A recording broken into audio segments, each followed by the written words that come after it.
بالنسبة لهذا اللي قال باللي الشان في الجزائر كان رائع جدا، كان كل شيء مثالي من ناحية التنظيم عكس ما رأينا، والبارحة صورة إفريقيا كانت في خطر. يمكن واقيلا كترنا عليك الترحيب، واقيلا عايش تما الرفاهية في طنجة وسميتو كتر الترحيب والروينة وداك الشي. عاد دابا خارج كتهضر شنو اللي عجبك في الجزائر؟ ميلفاي واقيلا هي اللي ما عطاوكش هنا، كنا نقصناها واقيلا ما عطاوكش ميلفاي. كنتي تا واقيلا من تريكت ميلفاي ياك، وهاد الطوبيسات هادو ميلفاي وهاد الطوبيسات ياك. شنو عجبك في الجزائر؟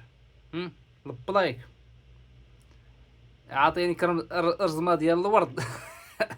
تا جلستي في الفوطي، هذاك الفوطي تا راه جالس فيه، ما بانش ليك الشعار ديال الشان مشدود غير بالحجر.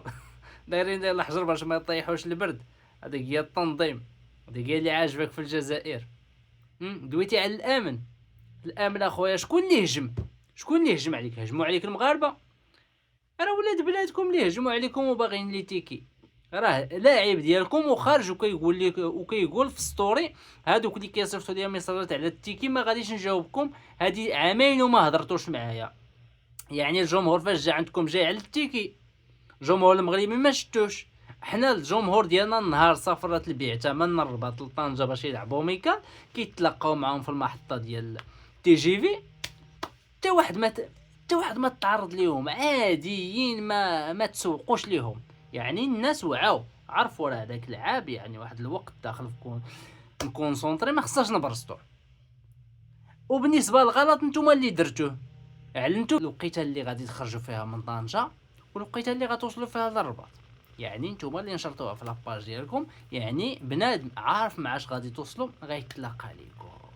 يعني الا تلاقى مثلا دابا حنا صيفطنا لكم اسيدي تا 100 واحد ديال الامل، وجا البشر جا واحد 1000 ولا 2000 مناصر سينيغالي غيحبسوهم؟ يعني لا فوت جاي من عندكم نتوما.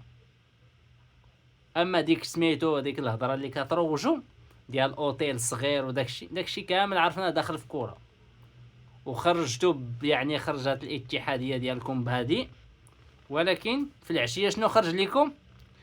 وزاره الخارجيه السنغاليه قالت لكم اودي تهدنوا راه هذيك المملكه راه عندنا معها شي علاقات زوينه وداك الشيء، الله يرحم عليكم الوالدين، تكاسوا على ريوسكم، راه تقدروا تخسروا مع هذوك ولا تخسروا معنا حنا قبل ما تخسروا مع المملكه المغربيه.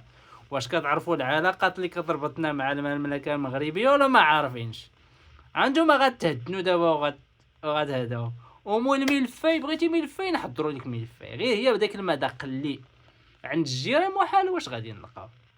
بغيتي الربطه ديال الورد وملفاي وداك عصير اللي مخلط بالماء هذاك، المهم هادو نوجدوهم ليك باش ترتاح باش يعجبك الحال. الفوطي ما عرفت واش غيلقى ليك القجع شي فوطي تما ولا شي حاجه، شوفوا على الله، على الله عسى يلقى لك شي فوطي. بارك عليكم، راه كثرتوا من الحسد والحقد. والله حتى كاس افريقيا يتبين شعوب اللي حاقده على هاد البلاد، شي اللي غنقول.